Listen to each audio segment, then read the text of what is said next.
మేము అన్ని celebrations cancel చేస్తాం. వద్దు అసలు వాళ్ళకి అలా ఉంటే మనం ఎలా సెలబ్రేట్ చేస్తాం, మొత్తం అన్ని క్యాన్సిల్. పెద్ద పెద్ద ఫంక్షన్స్ అక్కడ కర్ణాటకలో అక్కడ ఇక్కడ పెద్ద పెద్దగా చేద్దాం అనుకున్నాం.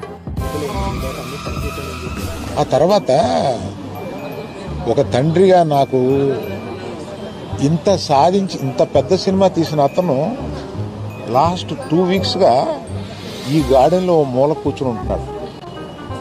రోజు ఆ పైన ఉంటున్నాడు, లేకపోతే ఇక్కడ ఉంటున్నాడు. నేను ఒకసారి ఈ గార్డెన్ దగ్గరికి వచ్చి, ఏంటయ్యా ఇట్లా ఉంటావు నువ్వు, వెళ్ళి ఫ్రెండ్స్ దగ్గరికన్నా వెళ్ళు, లేకపోతే ఏదైనా ఊరన్నా వెళ్ళు, ఏదైనా బ్రేక్ తీసుకో, ఇందులోనే ఉండి నువ్వు ఇట్లాగ మరోజుగా ఇలా కూర్చుని ఉంటావు, దేశం అంతా నీ సినిమాని సెలబ్రేట్ చేసుకుంటుంటే నువ్వు ఇట్లా కూర్చుని ఉంటావు అంటే, సో అన్ఫార్చునేట్ ఇన్సిడెంట్ కరెక్ట్గా ఇప్పుడు జరిగింది. You don't know why, but the nature did it like that, let me take it, తర్వాత ఎప్పుడైనా వెళ్తాలే అని అతను చూస్తుంటే నాకే కడుపు తరుపుకుంటుంది.